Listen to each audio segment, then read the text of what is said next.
Hello and welcome to Social Media Weekly, episode 9th April 2019.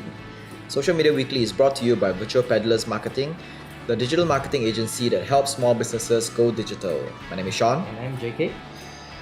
This week's headlines: UK and Australia governments impose strict laws on social media companies. Snapchat found a new way to make money. Some users found Facebook asking for email passwords. Lush UK reduces social media usage. Now back to our stories. UK and Australia governments impose strict laws on social media companies. The Christchurch terrorism was the tipping point for over 2 years of irresponsible management of content by social media companies.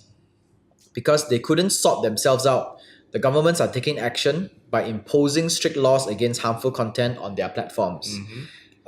So this was aligned with our report last week on Facebook's outline of how governments can regulate all social media platforms across the board. The question now that arises is that on one hand, we are controlling the bad content that goes out, which is what it's intended to do. But on the other hand, we may also prevent freedom of speech.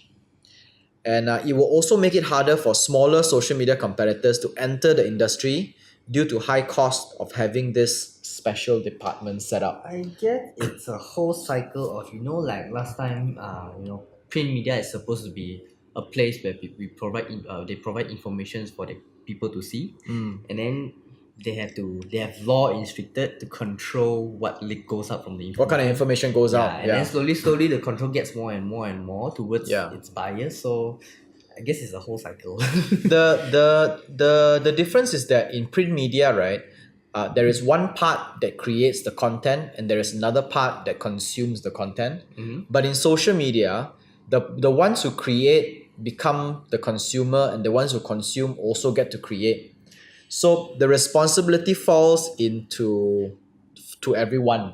Okay. Right? But that's why it's actually harder to regulate, because social media is supposed to allow everybody to become content creators. Yeah, correct. To be able to give their opinion, to upload a video. Whereas when it comes to like print media last time, I will never be able to publish my article onto a magazine or a newspaper because you have to be with one of them. Yes, correct. And there always has to be an editor who will edit all this stuff before it goes out. Yeah, correct. So but this whole how they time control.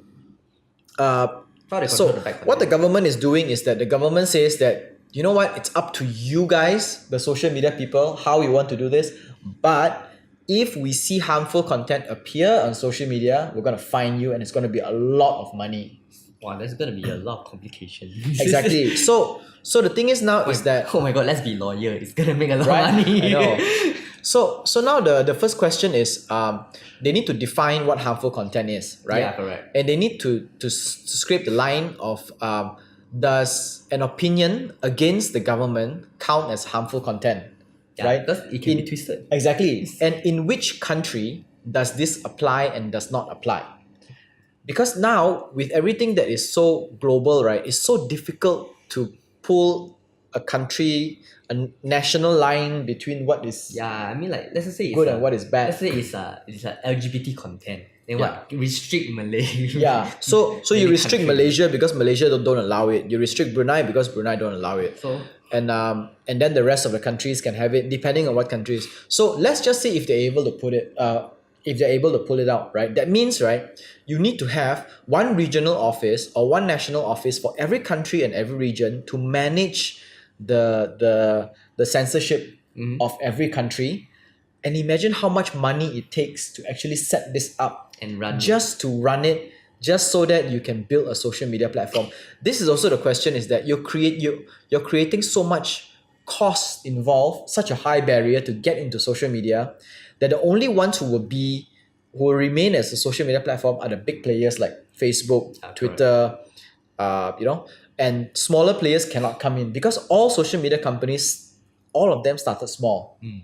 They passed that stage where it's not governed that strictly. Yeah, they were at a stage where it's not governed strictly, where they can do whatever they want and these kind of things. So this is the question that they have to answer, and we can't just ask the government to say let the social media companies answer it for them. Yeah. They have to answer where are the boundaries, where are the Boundaries and barriers. They have to help set this thing out with the social media companies like Facebook and Twitter and Or Snapchat, YouTube or- and Google before they implement these kind of laws. It's quite hard lah. Because the moment when government is involved, right, it's gonna be one-sided. Yeah, Okay. but there is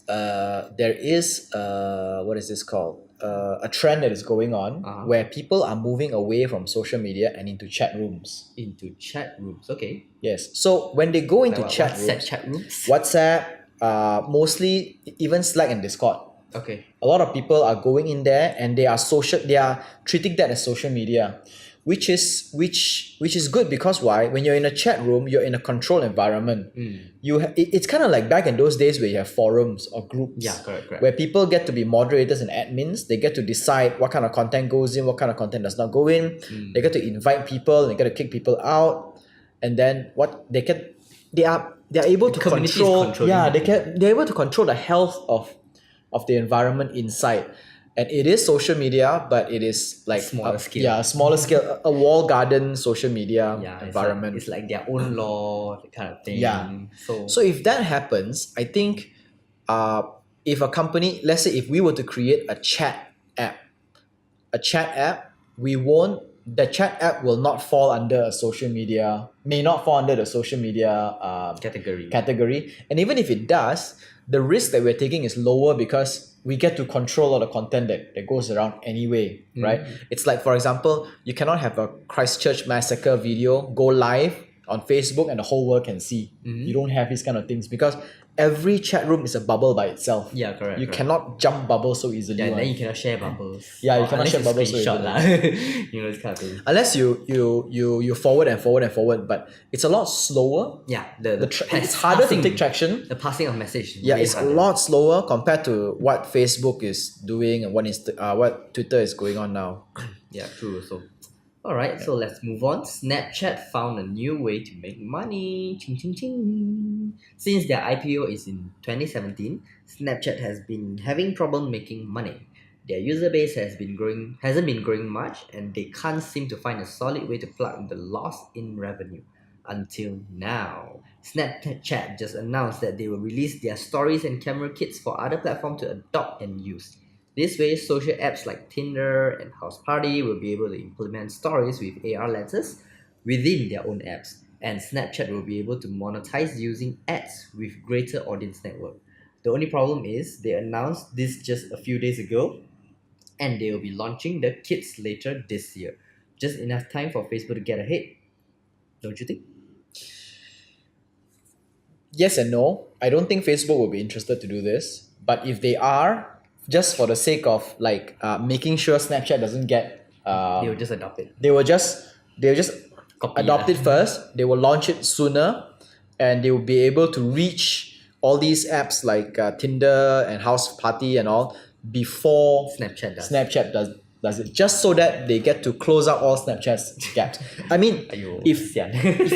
if I'm a business person whose sole purpose is to make as much money as I can and kill all my competitors, I would do this. Small rising competitors lah. Yes, and I would do this because I have a lot of money. I have a lot of people, right? A lot of power in I have a lot of network. So and if I'm as unethical as Facebook, I would do it. And I think that they will do it just because they want to shut off Snapchat, close that door for Snapchat, because I think this is a pretty amazing idea. So what they're saying is that they are going to proprietize the camera and the stories section of Snapchat, and they're going to implement it into different social media apps like Tinder, like Pinterest and everything. Okay. So all of them will have stories. And these are all stories by Snapchat. Snapchat lah. So Yeah. they can share the story into Tinder or whatsoever. Yeah, so Tinder like apps now like Tinder and let's say say for example, let's say we use Tinder and Pinterest, right? And even let's say Twitter, Twitter may be big enough to start their own, but let's say if Twitter don't have and they want to use Snapchat's stories, because Snapchat has all this technology, they know how to build stories. They know how to build all the AR lenses that goes around the stories, right? They build this kit and then they implement it onto these the social media platform. yeah, their social media platforms. And then what it does is they would monetize by serving ads into more people, and they can share what is this called? Share profits with Like let's say Tinder, share whoever profits that with uses Twitter. their Yeah, let's say platform. they will be able to have a chart when they can manage all their ads and they can see all the resources and everything, right? So every month, they will be able to see, okay, this is how much money, this how much ads we made from Twitter, right? This percent is yours. How much money we made from Tinder, this percent is yours. How much from From Google Pinterest, Ocean. this is yours. So it's nice because then these apps don't have to build the stories and they can adopt social so media. like Snap Stories or Tinder Stories. Snap, yeah, Oh my God. like pin stories. Yeah, or- like it's like Instagram, like IG stories and Facebook story is Yes. is just dumb. yeah. So it's just stories, no? It's just that it's good for Snapchat because advertisers will have greater reach. Yeah, correct. So Wider which is reach good and for stuff. them as well. Yeah. So I think it's a very good idea, but they have to make it quick. They cannot let Facebook overtake them when Even it comes so, to this. also it's quite hard though. Time wise, they say later this year, right? Yeah. So I guess building this thing is not easy also. It's not easy, but okay. If How many if, months, if I was Evan Spiegel, you know what I would do? I would not announce this. Or keep Not it, at this point. Keep it quiet. I'll lah. keep it quiet at this point. Okay, maybe they want to lure attract investor Yes, but the risk of being funded and being overtaken by Facebook is a lot higher. No, I mean, see, Facebook took their stories idea before. Who's to say they won't do this to them Yeah. again? If Facebook were to do this to them again, Evan Spiegel would be like the dumbest CEO or the unluckiest CEO ever. the really. loudest CEO. The loudest CEO ever. Guys, this is my password for my saving account. Exactly, right? I will change it in 6 months' time. In the meantime, please don't do anything to it. Right? Exactly. Next up. Some users found Facebook asking for email passwords. Wow. A well-known but anonymous security expert tweeted with a screenshot yesterday that he was asked by Facebook to provide his email's password in order to continue using Facebook. So during his login, he was said, before you proceed further, we will require your email password. Okay. So the Daily Beast, which is an American kind of like a bit of a tabloid site, then actually took this claim and tested it and found it to be true. And then they approached Facebook and Facebook responded to the story, claiming that it's only seen by a very small group of people and insisted that they do not store passwords. Then why do you ask? Sure thing, Facebook. We believe you, Facebook. Sure. Yeah. So one possible explanation for this is that Facebook is trying to access users' email contacts to help better connect them with more people they know. But I think this is wrong because let's say if I'm a tech-savvy person and I know that my password shouldn't be given out to anyone, I would think twice before I give it away. Correct. Yeah. But what if it's our parents? What if it's Yeah. older folks who like, oh, okay, you want a password, fine, you know? I give you lah. I'll give you. Yeah, lah. exactly. I'll give you lah because People are less cautious. they're less cautious and their interest is to get into Facebook because everybody's on Facebook and they kind of have this trust that a company as big as Facebook will not simply use stuff and do things like this. But I think it's so unethical that what they're doing. It's crazy. They just want to control, or like instead of like, okay, just give me your bank account. I will bank in money now. This kind of thing. It's exactly. like, I just want to get things done fast. Yeah, like connecting yeah. a lot of people, but this step is wrong. It is very wrong. It's very wrong. very wrong. They did say that they're going to remove this thing Yeah, after people found out. after people found out, right? I mean, so typical of, oh my god, so typical of these guys. It's like controller want to control things subtly. Yeah, quietly want to control things. People find out, oh, okay. Okay. Oh, we didn't know that people will use it in such a bad way. Fine, we'll take it away. You just want to connect My people God. better. Yeah, whatever. Right. Lush UK reduces social media usage. Lush is a cosmetic brand famous for bath bombs and shampoo bars. They previously made a massive headline with a campaign against plastic bottles, which caused their shampoo bars sales to skyrocket. Just recently, their UK branch announced that they will change their strategy with social media. The announcement wrote, increasingly, social media is making it harder and harder for us to talk to each other directly. We are tired of fighting with algorithms and we do not want to pay to appear in your newsfeed. So we've decided it's time to bid farewell to some of our social channels and open up the conversation between you and us instead. We we are a community and we always have been. We believe we can make more noise using all of our voices across the globe because when we do, we drive changes, challenge norms, and create a cosmetic revolution. We want social to be more about passions and less about likes. The company will switch their attention from Facebook and Instagram and to emails, phones, live chats, and the website. It's hard to believe that at the height of social influencers and sponsored content, Lush takes a daring step the other way. But if it works for them, you can probably see other companies doing the same as well. Mm, how would I see this case, Len? I think a lot of this one. Let's use the example of how companies are using Instagram accounts. Okay. Most of them are using Instagram accounts Just as like a post. showcase of their products, right? So in that way, it is only fair to not get proper engagement because they're just using it as an advertisement Yeah, platform. you're just putting it like a billboard. Only. Yeah, it's just a billboard, right? So I think it has a little bit to do with how they're implementing it and how they're using the social media platform, not in a social way, but in a I post, you see, you like, you buy kind of way. A little bit of it is on the wrong direction, but they do have a point as well, that to a point where they don't want to pay to appear in your newsfeed, and they're tired of fighting with Yeah, but algorithms. this is what I agree also. It's like Yeah. I have to like follow the algorithm rule in order to somewhat have a probability to appear in front of you. Yeah, exactly. Then And my focus is not to connect with you. I Yes. mean, why do I need an algorithm to connect with you? it's so difficult just to be seen. Yeah. And to be seen is supposed to be just the first barrier to actually buying something. Yeah. If you're not seen, whatever content you create also no use, right? So, and then you have to pay so much money just to appear in people's newsfeed. So they would rather take the money and spend it on something else, which The creates website. the website. And one of the things that appeared, which was quite interesting, is emails. Mm-hmm. Because It's still very personalized. Like yeah, email. there's always this bouncing back and forth, whether email is important, whether email is the past, whether email is coming back. And we always believe that at the end of the day, whatever social media platforms you use, whatever platforms you use for that matter, the email address you own, right? And that will not change. That's the first thing that came with internet, and that will probably be the last thing that will stay with us. Yeah, and you don't need an algorithm to send an email. Yeah, and you don't need an algorithm to send an email. It's You it's just a need- level playing field. Yeah. You just need effort to collect emails from Yup. people who's willing to give you. Yes. And then connect with them. That's it.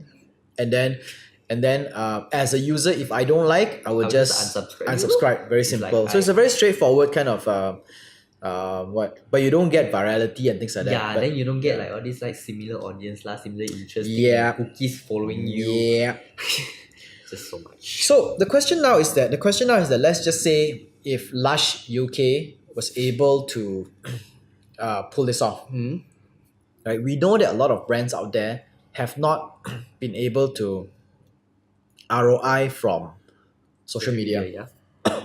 but they still believe that someday in the future the ROI will happen, Yeah. or the ROI is not measurable. So they just put it out Quantifiable. there, and then someone will see something, and then they will come Someone over will- back in the end. Somewhat it will pass round lah, Yeah. so to say. But let's say if Lush UK managed to pull this new campaign, this new strategy off, they cut down half of social media, right? And then put money back into phones, put money back into proper website, put money back into live chats and emails, and they managed to pull it off, managed to do it well. I think that some companies will also start to follow suit. They will then the direction of social media will, instead of everyone unite in one place, it it will all be dispersed. All scattered everywhere. already. Yes, all scattered So it's everywhere. like you have some Grab social media. Yeah. Yeah. Grab Tube. Yeah. Grab Tube. Yeah. This kind of, it's like our e-wallet like that. Yeah, it's like yeah. So, So we will go back to consuming different things at different places instead of all in one, which is also good because this fragmentation means that we get to control the content that we see instead of Facebook controlling controls what we everything. see. but the pros and cons lah. Yeah. The pros is that the cons itself is you have damn a lot of platform. Yes. to be The cost on. actually the cost of maintaining is actually quite high, because you need For social humans. No, for let's say if you're taking away social media, Uh-huh. if you want to apply phone Or live lines, chats, all those then kind of- there are live chats, phone lines. You want to do email marketing. It's all It's a lot customer service more. though. Yeah, it's a Very, lot more. It's a lot more costly because whether you like it or not, right? Facebook's algorithm actually helps us reach the right people at the right time. And without that, we have to do that reaching out. We have to do that calculation. We have to do that It's assumption. like human trying to reach out to customer versus AI trying to reach out to customer. Yes. The productivity of Yeah. AI is definitely way higher. Yes, yes. So, We'll see. yeah, we'll see about that. Yeah, we'll see about that. All right, that's all for this week. It's a short week. Social Media Weekly podcast is available on Anchor FM, Google Podcasts, Apple Podcasts, Spotify, and more. Our full videos are available on YouTube, and we post bits and clips on Instagram and Facebook. This is Social Media Weekly, episode 9th April 2019. My name is Sean. And I'm JK. Au revoir. You know.